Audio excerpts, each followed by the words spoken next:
मेला गांव से थोड़ी दूर पर लगता था, 4-5 किलोमीटर पैदल चल के गया। अब मेले में उसने तरह तरह की चीजें देखी। मेला पहली बार देखा था, बड़ा खुश हो रहा था। गांव का रहने वाला आदमी इतनी देर में घूमते हुए गया तो एक जगह उसने एक शीशा देखा, दर्पण, ऐसा आदमकद शीशा जो उसने देखा तो शीशे में उसने स्वयं को देखा। अब वो यह नहीं समझ पावे कि हम ही हैं। और शीशे में जैसे ही इसने देखा तो ये मुस्कुराया और हाथ जोड़ के बोला, भैया राम राम। तो उधर से भी मुस्कुराहट दिखी, भैया राम राम। इसने कहा, वाह वाह, बड़े अच्छे भाई साहब हैं, पहली बार मिलने में भी इतने प्रेम से। अब ये कहे, और भैया सब ठीक है? तो वो भी ऐसे कहे। बस दुकानदार से बोला, ये भाई साहब कितने के दिए? दुकानदार ने सोचा चाहे कोई दर्पण समझ के ले, चाहे भाई साहब, हमें तो पैसे से मतलब। बोले 2 रुपए के। तो मेले के लिए जितना खर्चा लाया था उसने 2 रुपए उसी को दे दिए और दर्पण हाथ में लिया। अब भाई साहब को बार बार देखे, बड़ा खुश हो।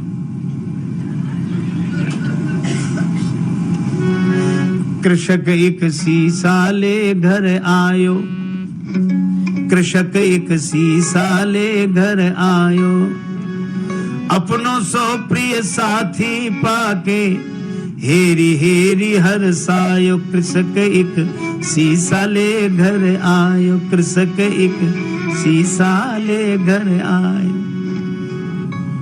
तन मन धन दर्पण पे वारे, दिन में कीतिक बार निहारे।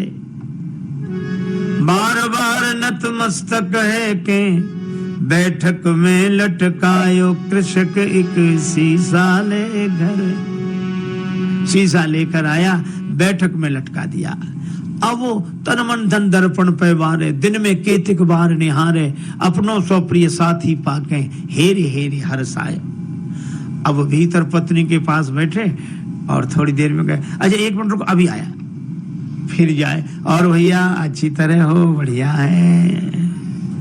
फिर लौट कर आ जाए और मन में सोचे, बड़े अच्छे भाई साहब है, ना खाते हैं न पीते हैं और हमेशा मुस्कुराते रहते हैं, प्रसन्न रहते हैं, बहुत अच्छे हैं भैया, वाह वाह। फिर जाए और फिर आ जाए। अब दिन में 2-3 बार ऐसे ही करे तो पत्नी को लगा कि पहले तो ये कभी ऐसे जाते नहीं थे, ये जाते कहाँ हैं? ठीक है, ये जब बाजार जाएंगे तब मैं देखूंगी। वो गए कहीं बाहर घूमने, पत्नी गई देखने कि देखूं तो क्या ये बैठक में क्या है जो बार बार। अब पत्नी गई तो वहां तो शीशा था और शीशे में जो पत्नी ने देखा तो उसे अपनी शकल दिखी। पत्नी बड़ी नाराज, अब मैं समझ गई, इसी की वजह से आता है। अब इसने मुक्का ताना, दांत कट गए, चू चू, तो उधर से भी मुक्का ताना, दांत कट गए। बस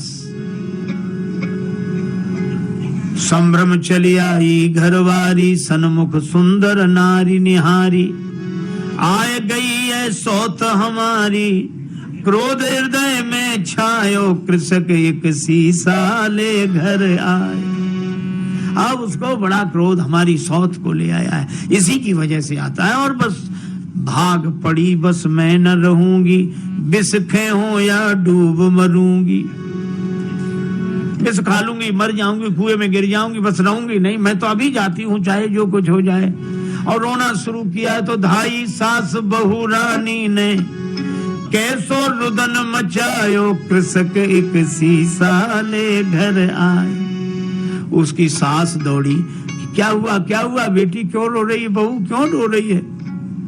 बहू बोली, अपने बेटे की करतूत देखो, बैठक में किसको लाकर बिठाया, और मैं तो रहूंगी नहीं, चली जाऊंगी। और सास बोली, नहीं मैं देखती हूँ, मैं देखती हूँ। अब सास गई और सास ने बैठक में जाके जो दर्पण देखा तो उसे बुढ़िया दिखाई पड़ी। दिखेगी। तो सास क्या बोली, अच्छा आप भाई राम राम। वो भी राम राम बोली। क्षमा करना बहू समझ नहीं पाई। फिर बहू को डांट कर बोली, क्या कह रही है तू? बुढ़िया है, वृद्धा माता, हमारी उम्र की है, सेवा के लिए लाया होगा। आई चली सास तत्क्षण में वृद्धा दीख पड़ी दर्पण में। बहू से बोली, अरे बावरी या बुढ़िया पर मेरो लाल लुभायो। कृषक एक शीशा ले घर आए। अब बहू कहे कि नहीं नहीं तरुणी है, और वृद्धा कहे कि वृद्धा है। अच्छा दर्पण ऐसा जो सामने आ जाए उसी को दिखा दे। बहू सामने जाए, तरुणी देखो ये बैठी और सास कहे हट मैं देखती हूँ, वो देखे सो वृद्धा दिखे। अब सास बहू का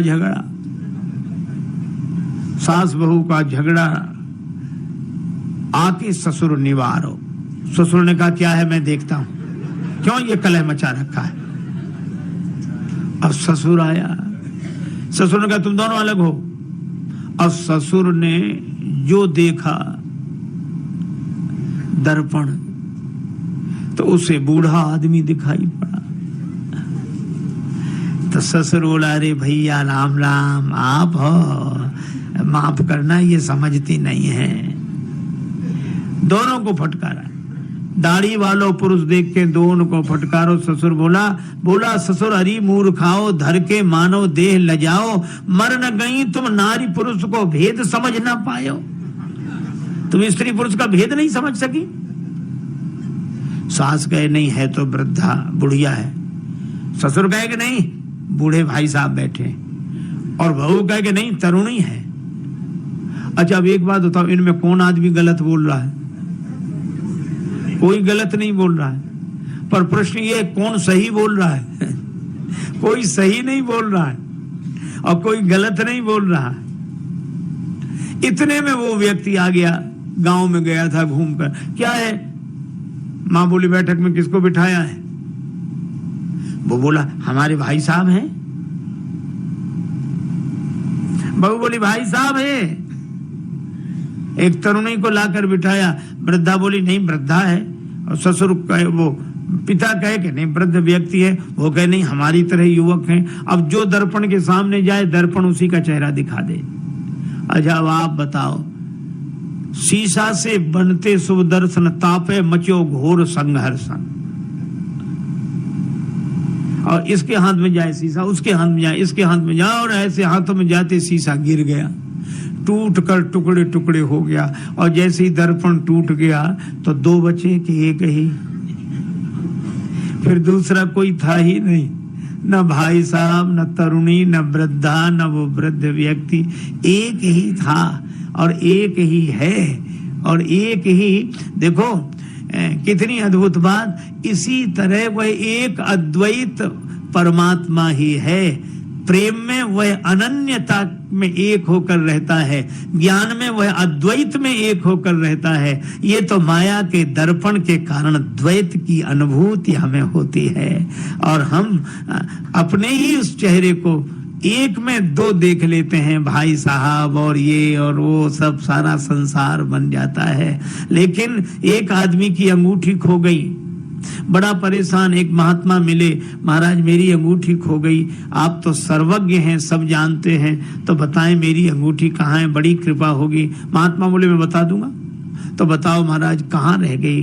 कुर्ते की जेब में है, तकिए के नीचे है, कि मकान में रह गई, कहाँ रह गई? अंगूठी मिल नहीं रही। महात्मा बोले अंगूठी कहीं भी हो, पर जहां भी होगी सोने में ही होगी।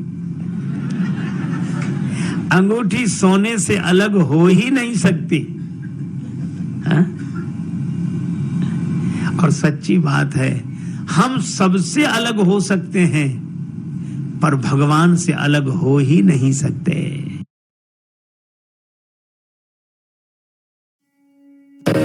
अभिमानी से बड़ा कोई अनाथ नहीं होता, अभिमानी से बड़ा कोई अनाथ नहीं होता। भगवान को मानना तो दूर, खंडन और करे। एक सज्जन एक महात्मा के पास गए, बोले महाराज ऐसा लगता है कि आपके भगवान में कुछ अकल कम है। महात्मा बोले अहो भाग्य जो तुम्हारा दर्शन हुआ, कम सही है तो, कम सही है तो, हम तो मानते थे है ही नहीं। वो आदमी बोला आप संत होकर कैसी बात करते हो कि भगवान में अकल है ही नहीं। महात्मा हंसकर बोले कि उनमें थोड़ी बहुत भी अकल होती तो तुम जैसे कम अकल पैदा ही काहे को करता है जो आशिक कम अकल करे। लेकिन भगवान भी इन अभिमानियों का ऐसा इलाज करते। एक आदमी ने अपने मित्र से कहा कि चलो एक नया विषय शोध करेंगे। अच्छा क्या, इस दुनिया को बनाने में भगवान ने कितनी गलतियां की हैं, अपनी गलती आज तक मिली नहीं, भगवान की गलतियां। मित्र ने कहा वाह यह तो बड़ा मौलिक विषय रहेगा, इस पर तो आज तक किसी ने चिंतन किया नहीं, शोध नहीं किया, बहुत मूल्यवान कृति होगी है आपके शोध की, शोध प्रबंध। चलो कलम कागज ले लिए, मित्र लिखे वो गलती बताए, हर जगह देखे भगवान ये गड़बड़ी कर दी भगवान ने। क्या, एक गांव में गए तो छप्पर नुमा मकान था, उस पर कद्दू के काशी फल बड़े बड़े कद्दू लगे हुए और बेल दुबली पतली चौड़े पत्ते। बोले लिखो परमात्मा की गलती नंबर 1, नोट करो। इतनी दुबली पतली नाजुक सी बेल, इसमें इतने बड़े बड़े फल हैं, इससे समझ में आया वो बेअकल है। छोटे छोटे फल लगाने थे, बेल जितना सहन कर सके इतना बड़ा फल लगा दिया। मित्र ने कहा वाह कमाल कर दिया, क्या सोच है। नोट कर लिया। कुछ दिन बाद फिर घूमते हुए निकले से एक बगीचे में पड़े थे आम के पेड़, आराम करने, ऐसे सो गए। ऊपर देखा कच्चे हरे रंग के आम लगे थे। अरे बोले देखो परमात्मा की गलती नंबर 2, इतना बड़ा विशाल वृक्ष और इसमें इतने छोटे छोटे फल हैं, इससे समझ में आया को बेअकल है। देखो मित्र ने कहा वाह यह भी बिल्कुल बिल्कुल। बोले कद्दू जैसे फल लगाता है इसमें, छोटे छोटे फल उसमें लगाता है। मित्र ने नोट, अब देख रहे थे ऐसे, भगवान ने भी सोचा कि इसको जरा समझा दें। तब तक ऐसी हवा का झोंका आया, एक आम का फल टूट कर गिरा और उसकी नाक पे,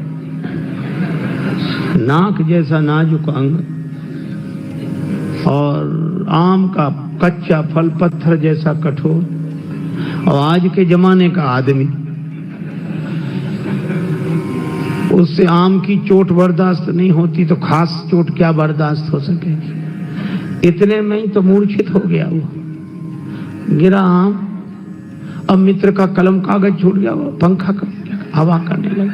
बोला डॉक्टर को बुलाएं, वैद्य को बुलाएं, कि हकीम को बुलाएं, कि हवा करते रहें, कि पानी पिलाएं।